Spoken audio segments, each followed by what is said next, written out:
ಓಂ ಗುರುವೇ ನಮಃ.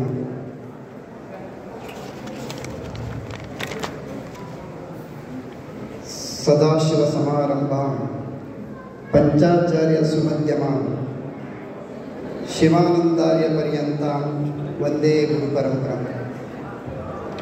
ಪ್ರಥಮದಲ್ಲಿ ವಿಮಲ ವೀರಶೈವ ಮಹಾಮತ ಸಿದ್ಧಾಂತ ಪ್ರತಿಪಾದಕರಾದ ಜಗದಾದಿ ಜಗದ್ಗುರು ರೇಣುಕಾದಿ ಪಂಚ ಆಚಾರ್ಯರನ್ನು ಹಾಗೂ ಬಸವಾದಿ ಶಿವಶರಣರನ್ನು ಎನ್ನ ಹನುಮಂದಿರದಲ್ಲಿ ಸ್ಮರಿಸಿಕೊಂಡು ಬೆಂಗಳೂರು ಮಹಾನಗರದಲ್ಲಿ ನಡೆಯುವಂಥ ಈ ಪುಣ್ಯ ವೇದಿಕೆಯಿಂದ ಎನ್ನ ಆರಾಧ್ಯ ಗುರುವರಿಯ ಸುಕ್ಷೇತ್ರ ದಿಂಡದಹಳ್ಳಿಯ ಲಿಂಗೈಕ್ಯ ಶ್ರೀ ಗುರು ಶಿವಾನಂದ ಶಿವಾಚಾರ್ಯ ಮಹಾಸ್ವಾಮಿಗಳ ಕರ್ತೃವಿದ್ಯೆಯನ್ನು ಭಕ್ತಿಪೂರ್ವಕ ಪ್ರಣಾಮಗಳನ್ನು ಸಮರ್ಪಿಸಿ ಆಷಾಢ ಮಾಸದ ಇಷ್ಟಲಿಂಗ ಮಹಾಪೂಜೆ ಹಾಗೂ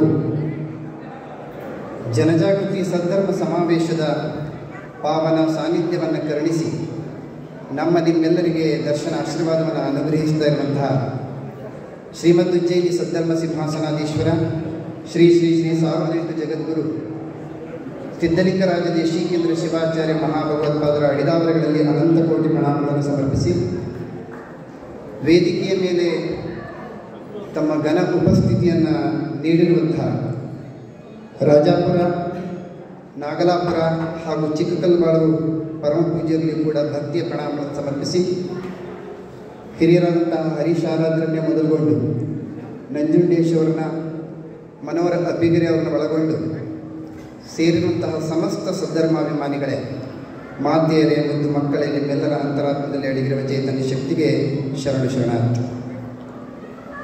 ವಿಶೇಷವಾಗಿ ಸಮಿತಿಯ ಉಪಾಧ್ಯಕ್ಷರಾದಂತಹ ಷಡಕ್ಷರ ಶಾಸ್ತ್ರಿಗಳು, ಉಪಾಧ್ಯಕ್ಷರಾಗಿರುವಂತಹ ಶಿವಶಂಕರ ಶಾಸ್ತ್ರಿಗಳು ಮತ್ತೆಲ್ಲ ಪದಾಧಿಕಾರಿಗಳು ಅತ್ಯಂತ ಅಭಿಮಾನವನ್ನಿಟ್ಟು ಈ ಆಷಾಢ ಮಾಸದ 11ನೇ ವರ್ಷದ ಈ ಕಾರ್ಯಕ್ರಮದಲ್ಲಿ ಉಪನ್ಯಾಸ ಸೇವೆಯನ್ನು ಪ್ರತಿ ವರ್ಷದಂತೆ ನೀಡಿಕೊಂಡು ಬಂದಿದ್ದಾರೆ. ಆಷಾಢ ಅಂದ ಕೂಡಲೇ ತಮಗೆಲ್ಲ ಗೊತ್ತಿದೆ, ನಮ್ಮ ಅರಿವಿಲ್ಲದೆ ನಮಗದು ಅಶುಭ ಅನ್ನುವಂಥ ಒಂದು ಕಲ್ಪನೆ ಒಳಗೆ ನಾವಿದ್ದೀವಿ. ಆದರೆ ಬೆಂಗಳೂರಿನ ಜನತೆಗೆ ಆಷಾಢ ಹಿಂದೂ ಅಶುಭ ಆಗಿಲ್ಲ, ಮುಂದೂ ಕೂಡ ಎಂದೆಂದೂ ಅಶುಭ ಆಗೋದಿಲ್ಲ. ಯಾಕೆಂದರೆ ಜಗದ್ಗುರು ಪಂಚಪೀಠಾಧೀಶರ ಪರಮ ಕೃಪಾಶೀರ್ವಾದ ಇರ್ತಕ್ಕಂಥ ನಗರ ಅಂದರೆ ಅದು ಬೆಂಗಳೂರು. ಯಾಕಂತಂದರೆ ಶ್ರೀಮದ್ ರಂಭಾಪುರಿ, ಶ್ರೀಮದ್ ಉಜ್ಜಯಿನಿ, ಶ್ರೀಮದ್ ಕೇದಾರ ಹಾಗೆ ಶ್ರೀಮದ್ ಶ್ರೀಶೈಲ, ಈ 4 ಪರಮ ಪೀಠಗಳು ಕಳೆದ 15-20 ದಿವಸದ ಅವಧಿಯಲ್ಲಿ ನಿರಂತರವಾಗಿ ಮೇಲಿಂದ ಮೇಲೆ ಬಂದು ಯಾವುದಾದ್ರೂ ಭಕ್ತರಿಗೆ ಆಶೀರ್ವಾದವನ್ನು ಮಾಡುವ ಮೂಲಕ ಆ ಅಶುಭ ಅನ್ನೋ ಕಲ್ಪನೆಯನ್ನು ತೆಗೆದು ಅದನ್ನು ಶುಭ ಮಾಸವಾಗಿ ಪರಿವರ್ತಿಸಿದಂತಹ ಕೀರ್ತಿ ಈ 4 ಪರಮ ಪೀಠಗಳಿಗೆ ಸಲ್ತಾ ಇದೆ. ಅಂತಹ ಪಂಚಪೀಠಗಳು ನಿರಂತರವಾಗಿ ಧರ್ಮ ಸಂಸ್ಕಾರವನ್ನು ನೀಡುವಂಥ ಕೆಲಸವನ್ನು ಮಾಡ್ಕೊಂಡು ಬಂದಿದೆ. ಆಷಾಢ ಯಾಕೆ ಅಶುಭ ಅನ್ನುವಂಥದ್ದನ್ನು ನೋಡಿದರೆ, ಹಿಂದೂ ಶಾಸ್ತ್ರ ಮತ್ತು ಸಿದ್ಧಾಂತದ ಪ್ರಕಾರ ಆಷಾಢ ಮಾಸದ ಏಕಾದಶಿಯಿಂದ ಭಗವಂತ ಯೋಗ ನಿದ್ರೆಗೆ ಜಾರ್ತಾನಂತ. ಯೋಗ ನಿದ್ರೆಗೆ ದೇವರೇ ಮಲಗಿಬಿಟ್ರೆ ಈ ಜಗತ್ತನ್ನು ನಿರ್ವಹಣೆ ಮಾಡೋರು ಯಾರು? ಯಾವ ಏಕಾದಶಿ ದಿನ ಭಗವಂತ ಮಲಗಿದರೆ ಇನ್ನು ಮುಂದೆ 3 ದಿನದ ಮುಂದೆ ಬರುವಂಥ ಗುರು ಪೌರ್ಣಿಮೆ ದಿನ ಅದೇ ಭಗವಂತ ಶಸ್ತ್ರವನ್ನು ಹಿಡ್ಕೊಂಡು ಭಾಳಷ್ಟು ಯುಗ ಯುಗಗಳಿಂದ ಈ ಸಮಾಜವನ್ನು ತಿದ್ದುವಂತಹ ದುಷ್ಟರನ್ನು ಸಂಹರಿಸುವಂಥ ಕೆಲಸವನ್ನು ಮಾಡಿಕೊಂಡೇ ಬಂದಿದ್ದಾನೆ. ಆ ಶಸ್ತ್ರದಿಂದ ಈ ಸಮಾಜವನ್ನು ತಿದ್ದಲಿಕ್ಕೆ ತನಗೆ ಆಗಲಿಲ್ಲ ಅನ್ನೋ ಕಾರಣಕ್ಕೆ ಅದೇ ಭಗವಂತ ಶಸ್ತ್ರವನ್ನು ತ್ಯಾಗ ಮಾಡಿ ಶಾಸ್ತ್ರವನ್ನು ಕೈಲಿ ಹಿಡ್ಕೊಂಡು ಗುರುವಿನ ರೂಪದಲ್ಲಿ ಈ ಭೂಮಿಯಲ್ಲಿ ಗುರು ಪೌರ್ಣಿಮೆ ದಿನ ಅವತಾರವನ್ನು ಎತ್ಕೊಂಡು ಬರ್ತಾನೆ. ಆ ಕಾರಣಕ್ಕಾಗಿ ಯಾವ ಭಗವಂತ ಮಲಗಿದಂತಹ ಸಂದರ್ಭದಲ್ಲಿ ಈ ಜಗತ್ತನ್ನು ಪಾಲನೆ ಮಾಡುವಂತಹ ಕಾರಣಕ್ಕೆ ಸ್ವತಃ ಭಗವಂತನೇ. ಯಾಕಂದರೆ ಸಿದ್ಧಾಂತ ಶಿಖಾಮಣಿಯಲ್ಲಿ ಜಗದ್ಗುರು ರೇಣುಕ ಭಗವತ್ಪಾದರು ಹೇಳ್ತಾರೆ, ಅಪ್ರತ್ಯಕ್ಷೋ ಮಹಾದೇವ ಸರ್ವೇಷಾಂ ಆತ್ಮಮಾಯೆಯ ಪ್ರತ್ಯಕ್ಷೋ ಗುರುರೂಪೇಣ ವರ್ತತೆ ಭಕ್ತಿ ಸಿದ್ಧಯೇ ಅಂತ. ಈ ಮಾಯೆಯ ಕಾರಣಕ್ಕಾಗಿ, ಈ ಜಗತ್ತಿನ ಮಾಯೆಯ ಕಾರಣಕ್ಕಾಗಿ ಅದೃಶ್ಯನಾಗಿರುವಂತಹ ಭಗವಂತ ಭಕ್ತರ ಭಕ್ತಿ ಸಿದ್ಧಿಗೆ, ಈಗ ನಾನು ದೇವರಿಗೆ ಪೂಜೆ ಮಾಡಬೇಕು ಅಂದರೆ ನೇರವಾಗಿ ಪೂಜೆ ಮಾಡುವಂಥ ಅವಕಾಶ ನನಗಿಲ್ಲ, ಆ ಸಾಧನೆಯನ್ನು ನಾನು ಮಾಡಿಲ್ಲ ಅಂದಾಗ ಬೆಳಗ್ಗೆ ನಾವೇನು ಮಾಡಿದಲ್ಲ ಜಗದ್ಗುರುಗಳ ಪಾದ ಪೂಜೆಯನ್ನು, ಈ ಮೂಲಕ ಆ ಭಗವಂತನಿಗೆ ನಮ್ಮ ಭಕ್ತಿಯನ್ನು ಸಮರ್ಪಿಸಲಿಕ್ಕಾಗಿ ಭಗವಂತನೇ ಸ್ವತಃ ಗುರುವಿನ ರೂಪದಲ್ಲಿ ಅವತಾರವನ್ನು ಎತ್ಕೊಂಡು ಬರ್ತಾನೆ. ಆ ಕಾರಣಕ್ಕಾಗಿ ಆಷಾಢ ಮಾಸದಲ್ಲಿ ಜಗದ್ಗುರುಗಳ ಪೂಜೆಗೆ ವಿಶೇಷವಾದಂಥ ಅರ್ಥ ಇದೆ. ಶಿವನ ಬಾಯಿ ಅಂದರೆ ಜಂಗಮ ಅಂತೇಳಿ ಸಿದ್ಧಾಂತ ಶಿಖಾಮಣಿ ಹೇಳುತ್ತೆ. ಶಿವಯೋಗಿನ ಸಂತೃಪ್ತೋ ತೃಪ್ತೋ ಭವತಿ ಶಂಕರ ತತ್ತೃಪ್ತಂ ತನ್ಮಯಂ ವಿಶ್ವಂ ತೃಪ್ತಿಮೇತಿ ಚರಾಚರ ಅಂತ ಒಂದು ಶ್ಲೋಕ ಹೇಳ್ತಾರೆ. ಒಬ್ಬ ಶಿವಯೋಗಿ ಸಂತೃಪ್ತನಾದರೆ, ಒಬ್ಬ ಜಂಗಮ ಮೂರ್ತಿ ಸಂತೃಪ್ತನಾದರೆ ಸಾಕ್ಷಾತ್ ಶಿವ ಸಂತೃಪ್ತನಾಗ್ತಾನಂತೆ. ಆ ಶಿವ ಸಂತೃಪ್ತನಾದರೆ ಆ ಶಿವನಿಂದಲೇ ನಿರ್ಮಾಣ ಆಗಿರುವಂಥ ಇಡೀ ಜಗತ್ತಿನ ಚರಾಚರ ವಸ್ತುಗಳೆಲ್ಲವೂ ಕೂಡ ತೃಪ್ತ ಆಗುತ್ತೆ ಅನ್ನುವಂಥದ್ದು ಶಿವಾದ್ವೈತ ಸಿದ್ಧಾಂತ ಇದೆ. ಸಿದ್ಧಾಂತ ಶಿಖಾಮಣಿ ಈ ಮಾತನ್ನು ಹೇಳ್ಕೊಂಡು ಬರ್ತಾರೆ. ಆ ಕಾರಣಕ್ಕಾಗಿ ಗುರುವಿಗೆ ವೀರಶೈವ ಲಿಂಗಾಯತರಲ್ಲಿ ಅತ್ಯಂತ ಪ್ರಧಾನ ಆದ್ಯತೆಯನ್ನು ಕೊಟ್ಟುಕೊಂಡು ಪೂಜಿಸ್ಕೊಂಡು ನಾವು ಬರ್ತಾ ಇದ್ದೀವಿ. ಆ ನಿಟ್ಟಿನೊಳಗೆ ಇವತ್ತು ಉಜ್ಜಯಿನಿ ಪೀಠದ ಜಗದ್ಗುರು ಸಿದ್ಧಲಿಂಗರಾಜ ದೇಶಿಕೇಂದ್ರ ಭಗವತ್ಪಾದರು ಪ್ರತಿ ವರ್ಷದಂತೆ ಆಗಮಿಸಿ ಬೆಳಗ್ಗೆಯ ಇಷ್ಟಲಿಂಗ ಮಹಾಪೂಜೆಯನ್ನು ಕರುಣಿಸಿ ನಮ್ಮೆಲ್ಲರಿಗೆ ದರ್ಶನ ಪಾದೋದರಿ ಪ್ರಸಾದವನ್ನು ವಿತರಣೆ ಮಾಡಿದರೆ, ಈ ಸಂಜೆ ಬೆಳಗ್ಗೆ ಭಕ್ತಿ ಆದರೆ ಸಂಜೆ ಜ್ಞಾನದಾಸೋಹಕ್ಕಾಗಿ ಈ ಧರ್ಮ ಸಭೆಯನ್ನು ಆಯೋಜನೆ ಮಾಡಿಕೊಂಡಿದ್ದೀವಿ. ನಮ್ಮ ಷಡಕ್ಷರ ಶಾಸ್ತ್ರಿಗಳು ನನ್ನ ಮುಂದೆ ಬೆಳಗ್ಗೆ ಒಂದು ಅದನ್ನು ವಿನಂತಿ ಅಂತ ಹೇಳೋದಿಲ್ಲ, ಸೂಚನೆ ಅಂತ ನಾನು ಪರಿಗಣಿಸ್ತೀನಿ. ಒಂದು ಸೂಚನೆಯನ್ನು ಕೊಟ್ಟರು. ನೋಡಿ, ನಾವು ಎಷ್ಟೆಲ್ಲ ಕಾರ್ಯಕ್ರಮ ಎಷ್ಟೇ ಏನೇ ಮಾಡಿದರೂ ಕೂಡ ನಮ್ಮ ಜನರಲ್ಲಿ ಅದು ಲಿಂಗ ಪೂಜೆಯ ಬಗ್ಗೆ, ಲಿಂಗ ಪೂಜೆಯ ಮಹತ್ವದ ಬಗ್ಗೆ ಸರಿಯಾದಂಥ ಅರಿವು ಆಗ್ತಾ ಇಲ್ಲ. ತಾವು ಅದನ್ನು ತಮ್ಮ ಉಪನ್ಯಾಸದಲ್ಲಿ ಸೂಚಿಸಬೇಕು ಸ್ವಲ್ಪ ಅಂತ ಹೇಳಿದರು. ಖಂಡಿತ ಹೌದು. ನಾನು ಸರ್ಟಿಫಿಕೇಟ್ ಲಿಂಗಾಯತನಾದರೆ, ನಾನು ಕೇವಲ ಸರ್ಟಿಫಿಕೇಟ್ ವೀರಶೈವನಾದರೆ ಖಂಡಿತವಾಗಿಯೂ ಅದು ನಿಜವಾದ ನೈಜ ವೀರಶೈವನಾಗಲಿಕ್ಕೆ ಸಾಧ್ಯ ಇಲ್ಲ. ಯಾವುದರಿಂದ ವೀರಶೈವನಾಗಬೇಕು ಅಂದರೆ ಆಚರಣೆಯಿಂದ ವೀರಶೈವನಾಗಬೇಕು. 3 ತತ್ವತ್ರಯಗಳಿದ್ದಾವೆ ವೀರಶೈವ ಧರ್ಮದಲ್ಲಿ: ಅಷ್ಟಾವರಣ, ಪಂಚಾಚಾರ ಮತ್ತು ಶತಸ್ಥಲ. ಈ 3 ತತ್ವಗಳನ್ನು ಆಧರಿಸಿ ಈ ಶಿವಾದ್ವೈತ ಸಿದ್ಧಾಂತ ಅಥವಾ ವೀರಶೈವ ಸಿದ್ಧಾಂತ ಈ ಭೂತಲದಲ್ಲಿ ಮೊಟ್ಟ ಮೊದಲಿಗೆ ಅದನ್ನು ಪ್ರತಿಷ್ಠಾಪಿಸಿದವರು ಜಗದ್ಗುರು ಪಂಚಪೀಠಾಧೀಶ್ವರು. ಇದು ಎಲ್ಲಿಂದ ಬಂತು? ಇಷ್ಟಲಿಂಗ. ಈ ಇಷ್ಟಲಿಂಗವನ್ನು ಮೊಟ್ಟ ಮೊದಲಿಗೆ ಈ ಭೂತಲಕ್ಕೆ ತಂದವರು ಪಂಚಪೀಠಾಧೀಶ್ವರರಾದರೆ, ಆ ಪಂಚಪೀಠಾಧೀಶ್ವರಿಗೆ ಉಪದೇಶದ ಮೂಲಕ ಮೊಟ್ಟ ಮೊದಲಿಗೆ ದೀಕ್ಷೆಯನ್ನು ನೀಡಿದ ಸಾಕ್ಷಾತ್ ಪರಮಶಿವ ಪರಮಾತ್ಮನೇ ಲಿಂಗ ದೀಕ್ಷೆಯನ್ನು ನೀಡಿ ಅವರಿಗೆ ಪಂಚಸೂತ್ರಗಳನ್ನು ಬೋಧಿಸಿ ಈ ಭೂತಲದಲ್ಲಿ ಆ ಸಿದ್ಧಾಂತವನ್ನು ಪ್ರತಿಷ್ಠಾಪಿಸೋದಕ್ಕೆ ಹೇಳ್ತಾನೆ. ಆ ಕಾರಣಕ್ಕಾಗಿ ಯುಗ ಯುಗಗಳಿಂದ ನಿನ್ನೆ ಬಂದಂಥದ್ದಲ್ಲ.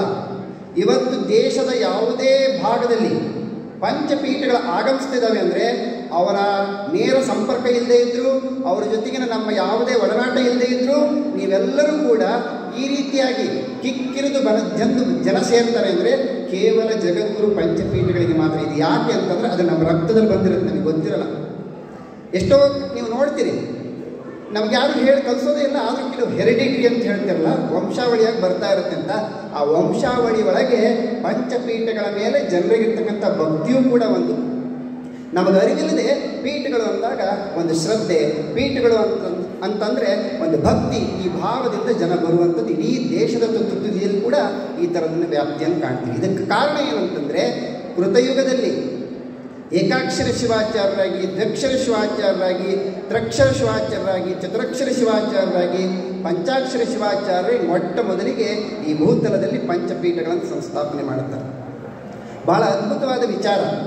ಕಾಶಿ ಜಗದ್ಗುರು ಮಹಾಸನ್ನಿಧಿಯವರು ಜಗದ್ಗುರು ವೀರಶೈವ ಪಂಚಸೂತ್ರಾಣಿ ಅನ್ನುವಂತಹ ಗ್ರಂಥದೊಳಗೆ ಒಂದು ಹೊಸ ವಿಷಯವನ್ನು ನಮ್ಮೆಲ್ಲರ ತಲೆಗೆ ತುಂಬಿದ್ದಾರೆ. ಒಂದು ಹೆಸರು ಬರಬೇಕಾದ್ರೆ ಅದಕ್ಕೊಂದೇನೋ ಕಾರಣ, ಹಿನ್ನೆಲೆ ಇರಬೇಕಲ್ಲ. ಆ ಹಿನ್ನೆಲೆಯನ್ನು ನೋಡ್ತಾ ಹೋದರೆ ಈ ಪೀಠಗಳಿಗಿರ್ತಕ್ಕಂಥ ವಾಸ್ತವಿಕ ನೆಲೆಗಟ್ಟಿನಲ್ಲಿರ್ತಕ್ಕಂತಹ ಹಿನ್ನೆಲೆ ನಮಗೆ ಅರ್ಥ ಆಗ್ತಾ ಹೋಗುತ್ತೆ. ಮೊಟ್ಟ ಮೊದಲಿಗೆ ರಂಭಾಪುರಿ ಪೀಠದ ಏಕಾಕ್ಷರ ಶಿವಾಚಾರ್ಯರಿಗೆ ಪರಮೇಶ್ವರ ಏಕ ಅಕ್ಷರದ ಅಥವಾ ಒಂದು ಅಕ್ಷರದಲ್ಲಿ ಒಂದು ಸೂತ್ರವನ್ನು ಬೋಧನೆ ಮಾಡ್ತಾರೆ. ಅಗಾಧವಾದಂತಹ ದಾರ್ಶನಿಕ ಜಗತ್ತಿನಲ್ಲಿ ಅಗಾಧವಾದಂತಹ ದಾರ್ಶನಿಕ ವಿಚಾರಗಳನ್ನು ಅತ್ಯಂತ ಸರಳ ಸ್ವಲ್ಪ ಅಕ್ಷರದಲ್ಲಿ ಉಪದೇಶ ಮಾಡಿದರೆ ಅದನ್ನು ಸೂತ್ರ ಅಂತ ಕರೀತಾರೆ. ಅಂತಹ ಸೂತ್ರ ಪಡ್ವಿಡಿ ಸೂತ್ರ, ಪದ್ವಿಧಿ ಅಂತ ಕರೀತಾರೆ ಅದನ್ನು. ಆ ಪದ್ವಿಧಿ ಅನ್ನೋ ಪದದ ಧಾತು ಪದ್ ಅನ್ನುವಂಥ ಧಾತು ಆ ಪದದಲ್ಲಿದೆ.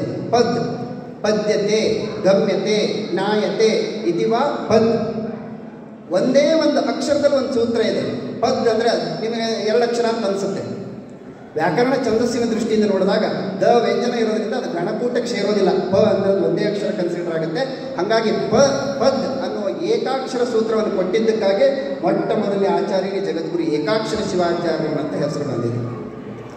ವೃಷ್ಟಿ ಉಜ್ಜಯಿನಿ ಪೀಠದ ಸೂತ್ರ ನಮ್ಮ ಷಡಕ್ಷರ ಶಾಸ್ತ್ರಿಗಳು ಹೇಳಿದರು. ಪರಮಪೀಠ ಬಂದು ವೇದಿಕೆಯನ್ನು ಅಲಂಕಾರ ಮಾಡ್ತಿದ್ದ ಹಾಗೆ ಹೊರಗೆ ಮಳೆ ಸುರಿಯಿತು. ವೃಷ್ಟಿ ಸೂತ್ರದ ಒಡೆಯರು. ವೃಷ್ಟಿ ಅಂತಂದರೆ ಮಳೆ, 2 ಅಕ್ಷರ ಇದೆ ಅದರಲ್ಲಿ ವೃಷ್ಟಿ ಅನ್ನೋದ್ರಲ್ಲಿ. ಹಾಗಾಗಿ ಅದಕ್ಕೆ ದ್ವಕ್ಷರ ಶಿವಾಚಾರ್ಯರು ಅಂಥೇಳಿ ದಾರುಕಾಚಾರ್ಯರ ಮೂಲ ಕೃತಯುಗದ ಆಚಾರ್ಯರನ್ನು ಕರೀತಾರೆ. ಕೇದಾರ ಪೀಠದ ಲಂಬನ ಸೂತ್ರ 3 ಅಕ್ಷರ ಇದೆ, ಲಂಬನ.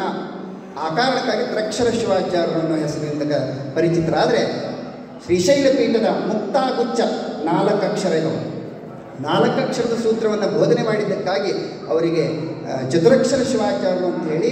ಕಾಶಿಪೀಠದ ಒಡೆಯರು ಅವರು ಪಂಚಾಕ್ಷರ ಪಂಚವರ್ಣ ಸೂತ್ರ ಅಂತ ಕರೀತಾರೆ. ಸೂತ್ರಕ್ಕೆ ಶಿವ ಏವಾತ್ಮ 5 ಅಕ್ಷರ ಬರುತ್ತೆ. ಆ ಕಾರಣಕ್ಕಾಗಿ ಅವರಿಗೆ ಪಂಚಾಕ್ಷರ ಶಿವಾಚಾರ್ಯರು ಅಂತ ಹೇಳಿ ಕರೆದ್ರು. ಈ ರೀತಿ ಪ್ರತಿಯೊಂದು ದಾರ್ಶನಿಕ ಜಗತ್ತು ಅಥವಾ ದಾರ್ಶನಿಕ ವಿಚಾರಗಳು ಕೇವಲ ಈ ಕಿವಿಯಿಂದ ಕೇಳಿ ಈ ಕಿವಿ ಬಿಡುವಂಥದ್ದಲ್ಲ. ತಲೆ ತಲಾಂತರದಿಂದ ನಮ್ಮ ಪೂರ್ವಿಕರೆಲ್ಲರೂ ಆಚರಿಸಿಕೊಂಡು ನಂಬಿಕೊಂಡು ಅಳವಡಿಸಿಕೊಂಡು ಬಂದಂಥದ್ದಿದೆ.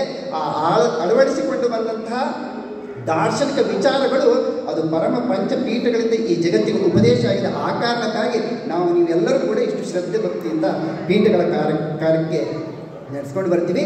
ಅಂತಹ ಜಗದ್ಗುರು ಪಂಚಪೀಠಾಧೀಶ್ವರರು ಈ ಜಗತ್ತಿನಲ್ಲಿ ಪ್ರತಿಯೊಬ್ಬ ಭಕ್ತನಿಗೆ ವೀರಶೈವರಲ್ಲಿ ಅವರಿವರಿಲ್ಲದೆ ಯಾವ ಜಾತಿ ಮತ ಇತ್ಯಾದಿ ಯಾವುದನ್ನೂ ಎಣಿಸದೆ ಕೇವಲ ಸಂಸ್ಕಾರದಿಂದ ನಿಮ್ಮ ವೈಯಕ್ತಿಕ ಸಾಧನೆಯಿಂದ ಭಗವಂತನನ್ನು ನೀವು ನೇರವಾಗಿ ನೋಡುವ, ಸೇರುವ, ಕಾಣುವ ಮಹಾಮಾರ್ಗವನ್ನು ಜಗದ್ಗುರು ಪಂಚಪೀಠಾಧೀಶ್ವರರು ನೀಡಿದರೆ, ಆ ಮಹಾಮಾರ್ಗಕ್ಕೆ ಒಂದು ಕುರುಹು ಹೇಗೆ ಯಾವುದೋ ಒಂದು ವಿಮಾನ, ಅಷ್ಟು ದೊಡ್ಡ ವಿಮಾನ ಚಲನೆ ಮಾಡಬೇಕಂದ್ರೆ ಒಂದು ಸಣ್ಣ ದಿಕ್ಸೂಚಿ ಇರುತ್ತೆ, ಸಣ್ಣದೊಂದು ದಿಕ್ಸೂಚಿ. ಹಾಗೆ ನನ್ನ ಆತ್ಮಾನುಸಂಧಾನದ ಮಾರ್ಗಕ್ಕೆ ದಿಕ್ಸೂಕ್ತಿ ಅಂದರೆ ಇಷ್ಟಲಿಂಗ. ಆ ಇಷ್ಟಲಿಂಗದ ಪೂಜೆಯ ಮೂಲಕ, ಇಷ್ಟಲಿಂಗದಲ್ಲಿ ಕೇಂದ್ರೀಕರಿಸಿದ ನನ್ನ ಗಮನ ನನ್ನ ಅಂತಶ್ಚಕ್ಷುವನ್ನು ತೆರೆಯುವುದಕ್ಕೆ ಸಾಕ್ಷಿಯಾಗತ್ತೆ, ಅದು ಕಾರಣವಾಗತ್ತೆ. ಅಂಥ ಇಷ್ಟಲಿಂಗ ಪೂಜೆಯನ್ನು ಮಾಡೋದ್ರಿಂದ ಇಷ್ಟಲಿಂಗವಿದಂ ಸಾಕ್ಷಾತ್ ಅನಿಷ್ಟ ಪರಿಹಾರಕಂ ಅನ್ನುವ ಮಾತನ್ನು ಹೇಳ್ತಾರೆ. ಹಾಗೆ ಇಷ್ಟಲಿಂಗ ಯಾಕೆ ಅದರ ಮಹತ್ವ ಅರ್ಥ ಆಗ್ತಿಲ್ಲ, ನಮ್ಮ ಜನಕ್ಕೆ ಗೊತ್ತಿಲ್ಲ. ಇಷ್ಟಲಿಂಗವನ್ನು ಧರಿಸೋದಕ್ಕೆ, ಪೂಜಿಸೋದಕ್ಕೆ ಬೆಳಗಿನ ಧರ್ಮ ಸಂದೇಶದಲ್ಲಿ ಜಗದ್ಗುರು ಮಹಾಸನ್ನಿಧಿಗಳು ಹೇಳಿದರು, ಮನುಷ್ಯ ಮಾತ್ರ ಅಲ್ಲ, ಜಗತ್ತಿನಲ್ಲಿ ಇರ್ತಕ್ಕಂಥ ಎಲ್ಲ ದೇವಾನುದೇವತೆಗಳು ಪೂಜೆ ಮಾಡಿದ ಆ ಲಿಂಗವನ್ನು. ಪುರಾತನವಾದಂಥ ಎಲ್ಲ ದೇವಾಲಯಗಳಿರ್ತಕ್ಕಂಥ ದೇವರ ಮೂರ್ತಿಗಳಲ್ಲಿ ಆ ಇಷ್ಟಲಿಂಗ ಧರಿಸಿದಂತಹ ಮೂರ್ತಿಗಳಿದ್ದಾವೆ. ಅಂತಹ ದೇವಾನುದೇವತೆಗಳೇ ಪೂಜೆ ಮಾಡ್ತಾರೆ ಅಂತಂದಮೇಲೆ ಅಂತಹ ಮಹಾದೇವ ನೇರವಾಗಿ ಬಂದು ನನ್ನ ಎದೆಯ ಮೇಲೆ ನಿಂತಿದ್ದಾನೆ ಅಂದರೆ ಅವನನ್ನು 2 ನಿಮಿಷ ಪೂಜೆ ಮಾಡಲಿಲ್ಲ ಅಂತಂದರೆ ನಾವು ವೀರಶೈವಲಿಂಗ ಆಯಿತು ಹೇಗಾಗಕ್ಕೆ ಸಾಧ್ಯ? ಇದು ಬಹಳ ಅವಶ್ಯ ಆಗಿರೋದು. ಆಚರಣೆಯಿಂದ ಮಾತ್ರ ಈ ಧರ್ಮ ಉಳಿಲಿಕ್ಕೆ ಸಾಧ್ಯ. ನಾನು ಉಪನ್ಯಾಸ ಮಾಡಿ ಹೋಗ್ತೀನಿ, ನನ್ನಿಂದ 5-10 ನಿಮಿಷ ಮಾತಾಡಿ ಮುಗೀತು ನನ್ನ ಕೆಲಸ. ಆದರೆ ನಾನು ಹೇಳಿದ್ರಲ್ಲಿ ಕೊನೆಯ ಪಕ್ಷ ಯಾವುದಾದ್ರೂ ಒಂದು ಅಂಶವನ್ನು, ನಾನೊಂದು 10 ಹೇಳಿದರೆ ಅದರಲ್ಲಿ ಒಂದು ಅಂಶವನ್ನಾದರೂ ನೀವು ಅಳವಡಿಸಿಕೊಂಡ್ರಿ ಅಂದರೆ ಇಂತಹ ಕಾರ್ಯಕ್ರಮ ಮಾಡಿದ್ದು ಸಾರ್ಥಕ ಆಗುತ್ತೆ. ಪಂಚಪೀಠಗಳು ಅಥವಾ ಪೀಠದ ಶಾಖಾನುಮಠಗಳು ಸಾವಿರ ಸಂಖ್ಯೆಯಲ್ಲಿ ದೇಶಾದ್ಯಂತ ಈ ಪ್ರಚಾರಕ್ಕಾಗಿ ತಮ್ಮ ಜೀವಮಾನವನ್ನು ಸವಿಸ್ತಾ ಇದ್ದಾವಲ್ಲ, ಅದು ಸಾರ್ಥಕ ಆಗುತ್ತೆ ಅನ್ನೋದನ್ನು ಈ ಸಂದರ್ಭದಲ್ಲಿ ಹೇಳಲಿಕ್ಕೆ ಬಯಸ್ತೀನಿ. ಇಂತಹ ಇಷ್ಟಲಿಂಗವನ್ನು ಕರಡಿಸಿದಂತಹ ಪಂಚಾಚಾರ್ಯರು ಉಜ್ಜಯಿನಿ ಪೀಠವನ್ನು ಹೇಳಿದರು, ವೃಷ್ಟಿ ಸೂತ್ರ ಅಂತ. ಉಜ್ಜಯಿನಿ ಪೀಠಕ್ಕೆ ಮತ್ತೊಂದು ಹೆಸರಿದೆ, ಸಂಪತ್ತಿನ ಪೀಠ ಅಂತ. ಆ ಕಾರಣಕ್ಕೆ ಇರಬೇಕು ಬೆಂಗಳೂರಿನ ಜನ ಉಜ್ಜಯಿನಿ ಪೀಠದ ಕಾರ್ಯಕ್ರಮ ಯಾವತ್ತೂ ತಪ್ಪಿಸೋದಿಲ್ಲ. ಯಾವುದಿಲ್ಲ ಅಂದರೆ ಇದು ಬೇಕಲ್ಲ. ಇದು ಹೇಗೆ ಬರುತ್ತೆ? ಹಾಗೆ ಬರಲ್ಲ. ಕೈ ಕೆಸರಾದರೆ ಬಾಯಿ ಮೊಸರು. ಸಂಪತ್ತಿನ ಪೀಠ ಅಂತ ಯಾಕೆ ಕರೆದ್ರು ಅಂತಂದರೆ, ಮಳೆ ಪೀಠ ವೃಷ್ಟಿ ಸೂತ್ರ ಅಂತ ಹೇಳಿದ್ನಲ್ಲ, ಆ ಮಳೆ ಪೀಠ ಅನ್ನೋ ಕಾರಣಕ್ಕಾಗಿ ಸಂಪತ್ತಿನ ಪೀಠ ಅನ್ನೋ ಹೆಸರು ಕೂಡ ಇದೆ. ಮೇಲಿನಿಂದ ವರುಣದೇವ ಕೃಪೆ ಮಾಡಿದರೆ ಮಾತ್ರ ಈ ಸಮೃದ್ಧವಾಗಿ ಸಮಾಜ, ಈ ಭೂಮಿ ಸಮೃದ್ಧವಾಗಿರ್ಲಿಕ್ಕೆ ಸಾಧ್ಯ, ಅವರಿಂದ ಸಂಪತ್ತು ಬರುತ್ತೆ. ಅದಕ್ಕಾಗಿ ಇವತ್ತು ಆ ಭಾಗದಲ್ಲಿ ಉಜ್ಜಯಿನಿ ಪೀಠದಲ್ಲಿ ಜಗತ್ತಿನ ಇನ್ನೆಲ್ಲೂ ಕೂಡ ಕಾಣಸಿಗದೇ ಇರತಕ್ಕಂತಹ ಮಳೆ ಸ್ವಾಮಿ ಅನ್ನುವಂಥ ಒಂದು ದೇವರ ಮೂರ್ತಿ ಆ ಮರಳು ಸಿದ್ದೇಶ್ವರ ಗರ್ಭಗುಡಿ ಒಳಗಡೆನೇ ಇದೆ. ತಾವ್ಯಾರು ಹೋದಾಗ ನೋಡಿ, ಮಳೆ ಸ್ವಾಮಿ ಅಂತ ಆತನಿಗೆ ಪೂಜೆಯನ್ನು ಸಲ್ಲಿಸಿ, ಆ ಪೂಜೆಯನ್ನು ಸಲ್ಲಿಸಿ ತಾವು ಬಿತ್ತುವಂತಹ ಬೀಜವನ್ನು ಅಲ್ಲಿಟ್ಟು ಪೂಜೆ ಮಾಡ್ಕೊಂಡು ಹೋಗಿ ತಮ್ಮ ಹೊಲದಲ್ಲಿ ಬಿತ್ತುವಂತಹ ಪರಿಪಾಠ ಇವತ್ತೂ ಕೂಡ ಆ ಪ್ರಾಂತದಲ್ಲಿದೆ. ಕೊಟ್ಟೂರು ಮತ್ತು ಜಗಳೂರು ಈ ಪ್ರಾಂತ್ಯದಲ್ಲಿ. ಕಾರಣ ಇಷ್ಟೇ, ಸಂಪತ್ತಿನ ಪೀಠ ಅಂದರೆ ಬಿತ್ತಿರುವಂಥ ಒಂದು ಬೀಜ ತೆನೆಯಾಗಿ ಬೆಳೆದು ಈ ನಾಡಿಗೆ ಅನ್ನವನ್ನು ಕೊಡೋದು ಅಷ್ಟೇ ಅಲ್ಲ, ಆ ಆ ಅನ್ನದಿಂದಲೇ ಈ ಜ್ಞಾನ ಹುಟ್ಟೋದು. ಅನ್ನ ಮತ್ತು ಜ್ಞಾನ ಎರಡಕ್ಕೂ ಕಾರಣ ಉಜ್ಜಯಿನಿ ಪೀಠ ನೀಡುವಂತಹ ವೃಷ್ಟಿ, ಆ ಮಳೆ. ಆ ಕಾರಣಕ್ಕಾಗಿ ಅದು ಸಂಪತ್ತಿನ ಪೀಠ ಅಂತ ಹೇಳಿ ಕರ್ಕೊಂಡು ಬರ್ತಾ ಇದೆ.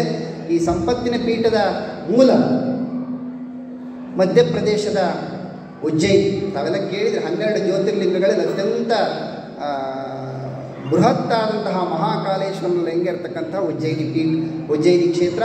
ಆ ಉಜ್ಜಯಿನಿ ಕ್ಷೇತ್ರದಲ್ಲಿರ್ತಕ್ಕಂತಹ ಕ್ಷಿಪ್ರಾ ನದಿ, ದೇಶದಲ್ಲಿ 4 ಕಡೆಗಳಲ್ಲಿ ಕುಂಭಮೇಳ ನಡೆಯುತ್ತೆ.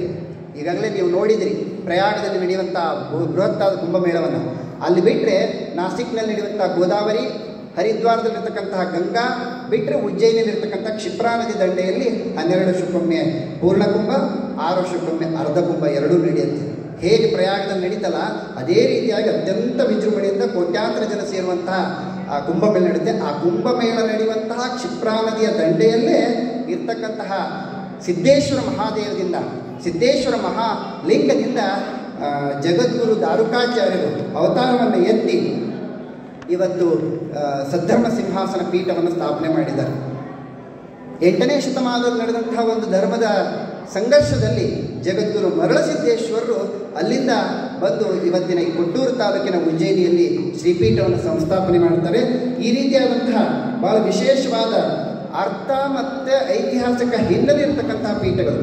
ಯಾವ ಸ್ವಯಂಭೂ ಆಗಮದಲ್ಲಿ ಒಂದು ಶ್ಲೋಕ ಇದೆ, ತದ್ವನ್ ಮರುಳಸಿದ್ಧಸ್ಯ ವಟಕ್ಷೇತ್ರೇ ಮಹತ್ತರೆ ಸಿದ್ದೇಶ ಲಿಂಗಾರ್ಜನಂ ಸ್ಥಾನ ಉಜ್ಜಯಿನೀಪುರೆ.